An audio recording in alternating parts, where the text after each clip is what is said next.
LIV Golf's own CEO was asked one direct question this week, and his three-word answer just confirmed what golf fans have been whispering about for months. I'm holding those exact words back for a minute. Here's what I can tell you instead.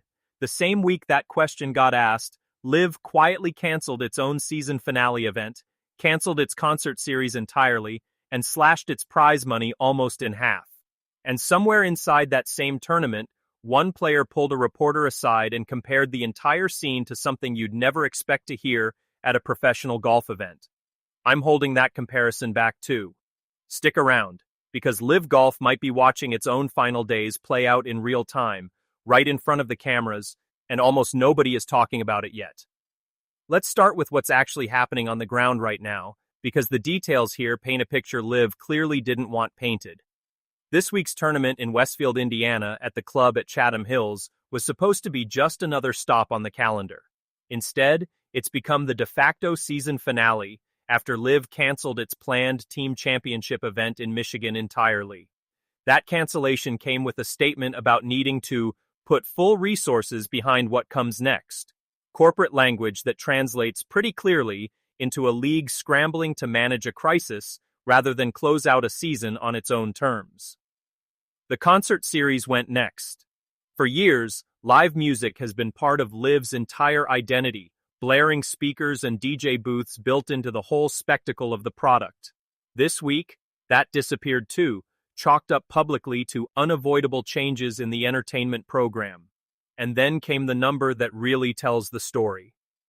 The purse for this individual title dropped to $10.1 million, down from a full $20 million just 2 weeks earlier at Bedminster. Half the money in the span of 2 events. Remember that comparison I mentioned at the very start? The one nobody expected to hear at a golf tournament? Here's where the mood on site turned genuinely bleak. One player competing this week described the entire event to reporters as feeling like a funeral.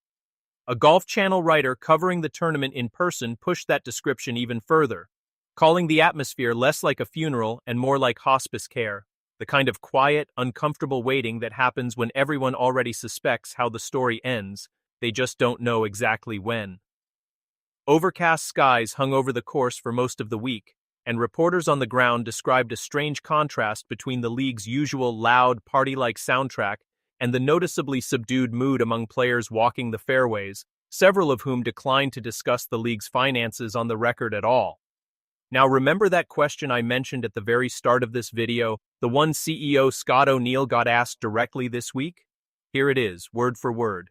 Certainly the players and caddies, our partners, our sponsors, but maybe most importantly our colleagues, my colleagues. His answer, it is not out of the question.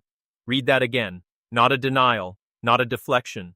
The chief executive of a golf league bankrolled by billions of Saudi dollars just told the media on the record that bankruptcy remains a live possibility. That's not speculation from outside analysts anymore. That's coming directly from the top of the organization. To understand how LIV got here, you have to go back to earlier this year, when Saudi Arabia's Public Investment Fund confirmed it would be pulling its primary financial backing after the 2026 season wraps up.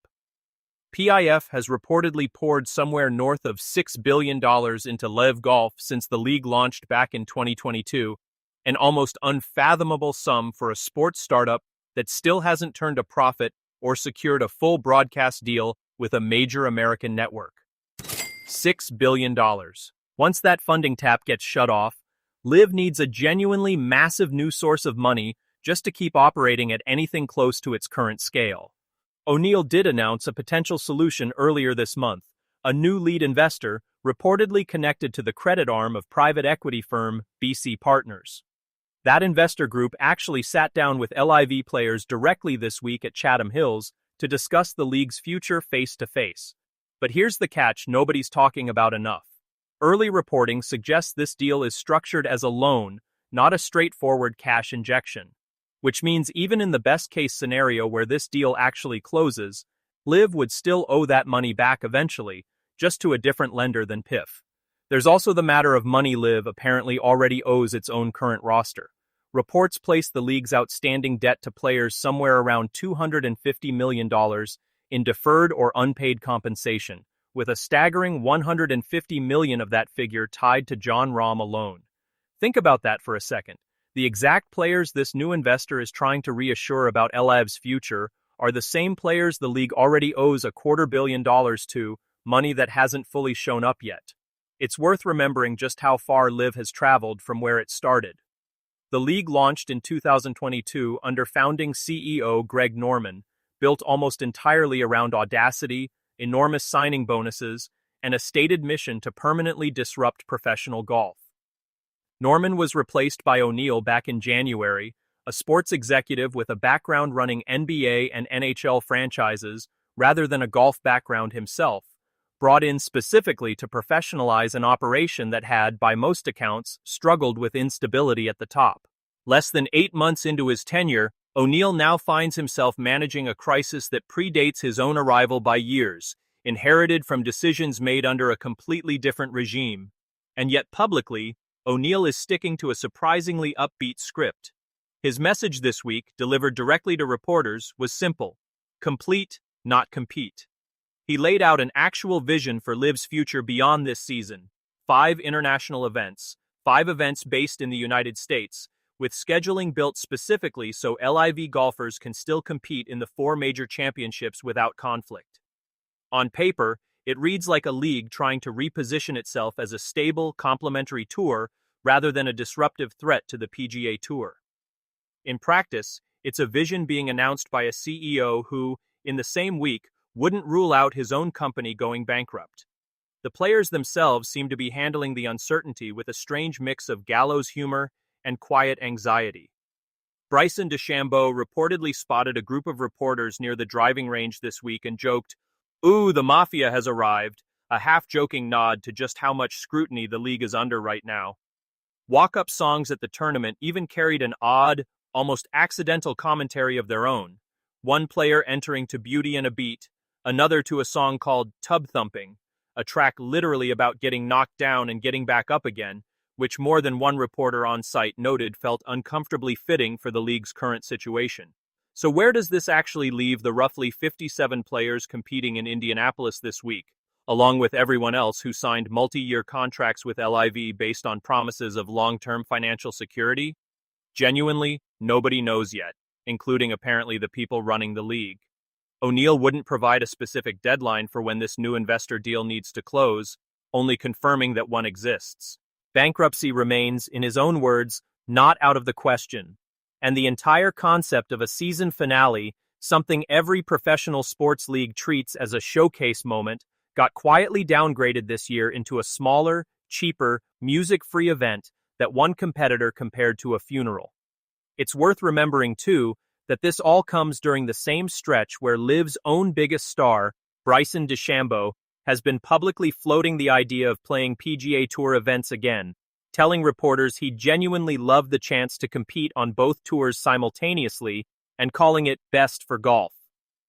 PGA Tour Commissioner Brian Rowlap already shut that idea down flatly, saying there's no merger and no conversations happening between the two organizations, delivered bluntly on Bloomberg television just days after DeChambeau's comments went public. Put those two storylines side by side, and DeChambeau's comments start to look a lot less like idle dreaming about golf's future, and a lot more like a star player quietly hedging his bets, while his own league's finances hang in serious doubt. His own LIV contract expires at the end of this season, which only adds another layer of urgency to the timing of it all. There is at least one small note of stability worth mentioning before we close this out. LIV Golf has reportedly already reached out about bringing a tournament back to this same Indianapolis area market next year, with O'Neill praising the local community and government support the league received this week. Whether that actually happens depends entirely on whether there's a league left to bring back at all, something that, by the CEO's own admission this week, is a genuinely open question right now. And that's really the uncomfortable position dozens of LIV golfers find themselves in tonight. Many of these players signed multi-year contracts worth tens or even hundreds of millions of dollars, specifically for the guaranteed financial security LIV promised over the traditional PGA Tour model. That entire pitch was built on the idea of certainty. Certainty that's looking a lot shakier this week than it did when most of these deals were originally signed. So here's what I want to know from you. Does LIV Golf actually survive past this season in any meaningful form? Or are we watching the slow-motion final chapter of one of the most expensive experiments in the history of professional sports? Genuinely wild question to even be asking about a league backed by billions. Drop your honest prediction in the comments because after a week like this one, even the people running the league don't sound entirely sure of the answer themselves. Subscribe now, because if this new investor deal collapses or a bankruptcy filing actually happens, this is going to be one of the biggest stories in golf history, and we'll have it covered here the moment it breaks.